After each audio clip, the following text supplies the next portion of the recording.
Chapter 2. In the morning I set about tidying up the place, though there was little that could be done about the mildewed books in my great uncle's library, other than to get a roaring fire going in the fireplace, for all that it was midsummer and there was no lack of warmth, and so drying out this area of the house. In time I dusted and swept the lower floor, which consisted of the study, a bedroom adjacent, a small kitchen, a pantry, and a room that was obviously intended as a dining room, but clearly used for more, for mounds of books and papers indicated some kind of storage. I mounted to the second story, but before beginning work there I continued to the cupola, by way of a narrow stairs which permitted only one person at a time to move along it. The cupola proved to be somewhat larger than I had thought it, with ample room for a man to stand and move about without impediment. It had patiently been used for astronomical observation, for there was a telescope there, and the floor, for some reason I could not fathom, was covered with all manner of designs, in which circles, pentacles, and stars predominated, and there were, quaintly, in addition to texts on astronomy, some on astrology and divination, all quite old, one dating to 1623, some of them in German, but the majority in Latin, which certainly were the property of my great uncle, though I could not conceive of any use to which he could put them. There was, in addition to a skylight on the north, an opening through which the telescope could be thrust, once its covering was removed. This cupola was surprisingly free of dust and lint, for all that there were openings in its wall, where some of the wood had rotted away, as I had observed on my approach to the house. At these openings there was some manifest water damage from rain and snow, but none of this was beyond repair, and it seemed to me, if I did ultimately conclude to make my home here for even a short time, that such repair could be accomplished with but comparatively little cost. I had yet, however, to ascertain the condition of the foundation of the house, and, leaving the second story, which consisted, I saw, in a brief examination of but 2 bedrooms, 2 closets, and a storeroom, only one bedroom being furnished, and looking as if it had never been put to the use for which it was intended, I descended again to the ground floor, and made my way to the cellar below the door that opened to it off the kitchen. Somewhat to my surprise, I saw by the light of the lamp I carried that the floor of the cellar, which extended to only about half the area covered by the house, was of laid brick, while the walls were of limestone all of 1.5 feet thick, as the window embrasures showed. I had expected a floor of earth, as was commonly to be found in the cellars of old houses, but on closer examination I concluded that the brick had been laid considerably after the building of the house, quite probably by my great Uncle Septimus. In this floor, at opposite corners, there were 2 square trapdoors with large iron rings in them. The one I judged by the evidence of a drainage pipe leading from the side of the wall to it, and the presence of a pump rising out of it to cover a cistern. The other, however, gave no indication of its purpose, though I assumed that it might cover a fruit or root cellar, and went over confidently to lift it and prove my assumption correct.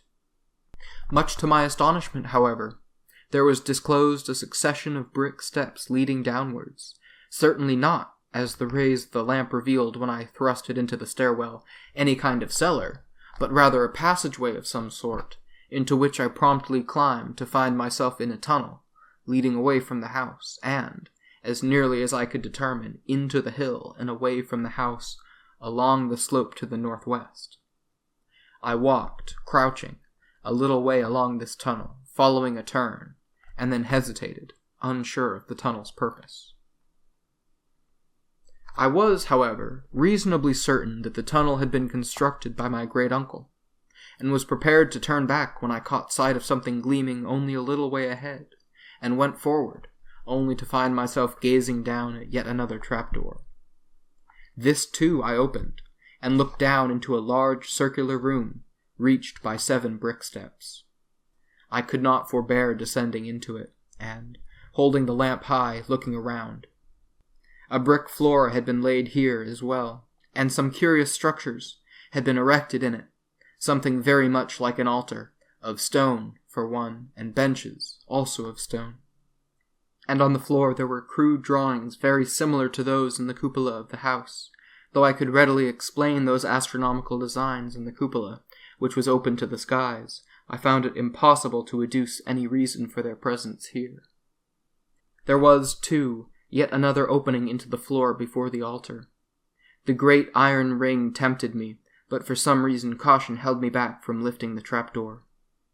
I went only close enough to detect a draft that indicated the circulation of air and suggested another opening to the outside below this subterranean chamber. Then I retreated to the passageway above and, instead of returning to the house, pressed on. In perhaps 3/4 of a mile, I came to a great wooden door, barred on the inside. I put down the lamp and lifted the bar. Opening the door, I found myself looking into a tangle of growth that effectively concealed the opening into the tunnel from anyone outside. I pushed through this tangle sufficiently to find myself looking down the hill toward the countryside below, where I could see the Miskatonic some distance away, and a stone bridge across it, but nowhere a dwelling of any kind, only the ruins of what had once been isolated farms. For a long minute I stood looking out upon that prospect, then I returned the way I had come, pondering the reason for being of the elaborate tunnel and the room below it, and whatever lay below that, for there was no key to their use, save only remotely, as a secret way out of the house, if any were needed.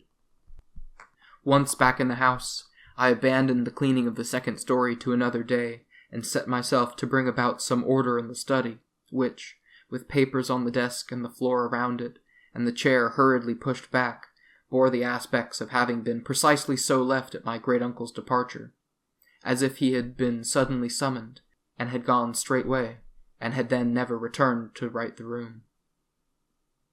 I had always understood that Great Uncle Septimus Bishop was a man of independent means, and that he had been engaged in some kind of scholarly research. Astronomy, perhaps even in its relation to astrology, however unlikely that seemed.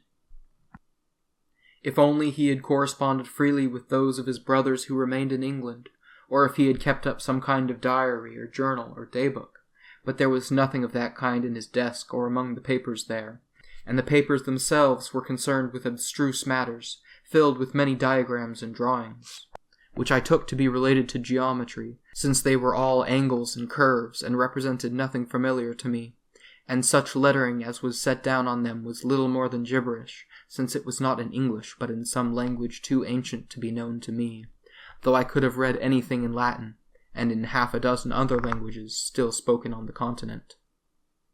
But there were some letters, carefully tied together, and, after a light lunch of cheese and bread and coffee, I undertook to look into them. The very first of these letters amazed me. It was headed, Starry Wisdom, and bore no address. Written in a broad-pointed pen and in a flourishing hand, it read, Dear Brother Bishop, in the name of Azathoth, by the sign of the shining trapezohedron, all things will be known to you when the haunter of dark is summoned. There must be no light, but he who comes by darkness goes unseen and flees the light. All the secrets of heaven and hell will be made known. All the mysteries of worlds unknown to earth will be yours. Be patient. Despite many setbacks, we flourish still, however secretly, here in Providence. The signature was not decipherable, but I thought it read Asenath Bowen or Brown. This first astonishing letter set the tone for almost all the rest. They were almost to a letter the most esoteric communications dealing with mystical matters beyond my ken, and also beyond that of any modern man, belonging as these matters did to an age of superstition all but lost since the Dark Ages, and what my great-uncle had to do with such matters, unless, indeed, he were studying the survival of superstitious rites and practices in his time, I could not estimate. I read them one after another. My great-uncle was hailed in the name of Great Cthulhu, of Hastur the Unspeakable, of Shub-Niggurath, of Belial and Beelzebub, and many another. My great-uncle seemed to have been in correspondence with every kind of quack and mountebank, with self-professed wizards and renegade priests alike. There was one quasi-scholarly letter, however, that was unlike the others. It was written in a difficult script, though the signature, Wilbur Whateley, was easily read, and the date, January 17th, 1928, as well as the place of origin, nearby Dunwich, offered me no difficulty. The letter itself, once deciphered, was arresting. Dear Mr. Bishop, yes, by the Doe formula it is possible to see the inner city at the magnetic poles. I have seen it, and hope soon to go there. When the earth is cleared off, when you come to Dunwich, come to the farm, and I will say the Doe formula for you, and the Doe na, and tell you the angles of the planes and the formulas between the year and the hinger. They from the air cannot help without human blood. They take body from it, as you know, as you too will be able to do if you are destroyed other than by the sign. There are those hereabouts who know the sign and its power. Do not speak idly. Guard your tongue, even at the Sabbath. I saw you there, and what walks with you in the guise of a woman. But by the sight given to me by those I had summoned, I saw it in its true form, which you must have seen. So I guess some day you may look upon what I can call forth in my own image, and it may not affright you. I am yours in the name of him who is not to be named. Certainly the writer must have belonged to the same family as Tobias, who so shunned this house. Small wonder, then, at the fellow's fear and superstition. He must have had some first-hand acquaintance with it in more tangible form than my great-uncle could have offered him. And if Great Uncle Septimus had been friendly with Wilbur Whateley, it was not surprising that another Whateley might suspect him, too, of being what Wilbur was, whatever that was. But how explain that friendship? Clearly, there were many things about my great-uncle I did not know. I tied the letters up again and put them back where I had found them. I turned next to an envelope of newspaper clippings. I took it, recognizing the typeface from the Arkham Advertiser, and found them no less puzzling than the letters, for they were accounts of mysterious disappearances in the Dunwich and Arkham region, principally of children and young adults, evidently just such as my great-uncle Septimus had ultimately fallen victim to. There was one clipping that concerned the fury of the local inhabitants and their suspicion of one of their neighbors, who was unnamed, as the author of the disappearances, and their threatening to take matters into their own hands, the local constabulary having failed them. Perhaps my great-uncle had interested himself in solving the disappearances. I put these, too, away, and sat for some time pondering what I had read, disquieted by something recalled from Wilbur Whateley's letter. I saw you there, and what walks with you in the guise of a woman. And I remembered how Tobias Whateley had referred to my great-uncle, him and his, slain. Perhaps the superstitious natives had blamed Great-Uncle Septimus for the disappearances, and had indeed taken vengeance on him. Abruptly, I felt the need to escape the house for a little while. It was now mid-afternoon, and the need of fresh air after so long in the musty house was strong.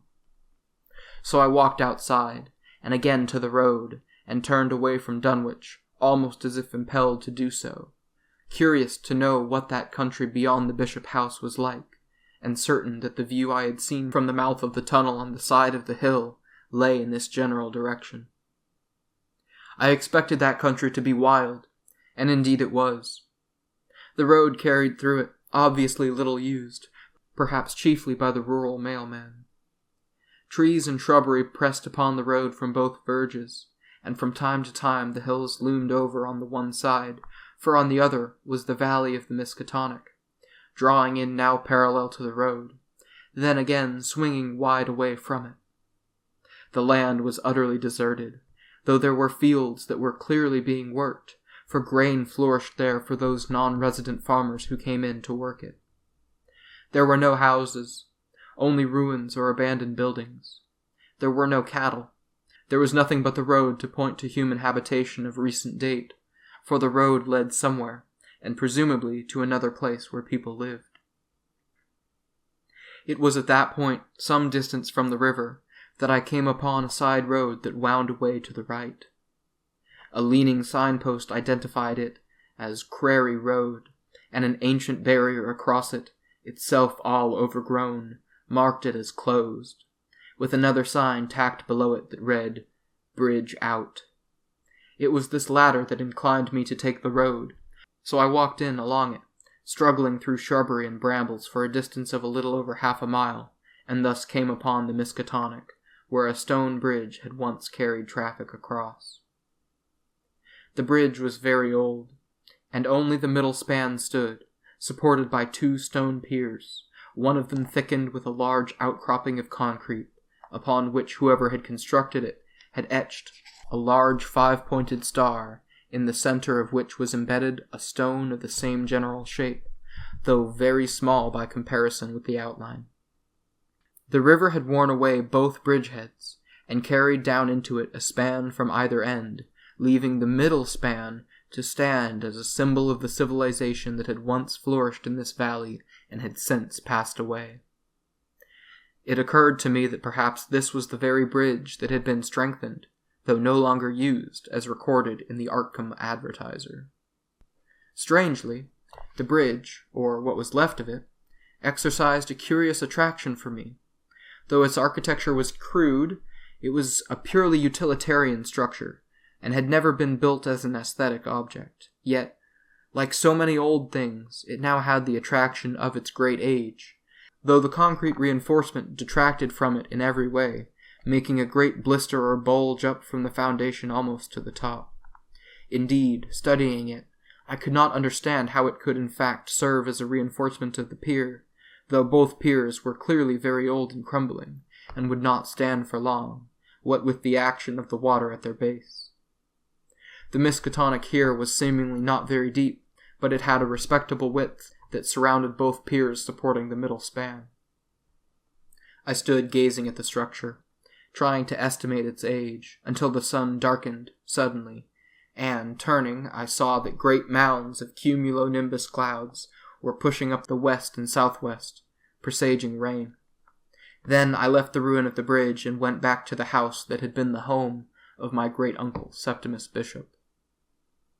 It was well that I did so, for the storm broke within the hour, and was succeeded by another and another, and all night the thunder raged and lightning flared, and the rain came down in torrents hour after hour, cascading off the roof, running down the slope in scores of rills and freshets for all the hours of darkness.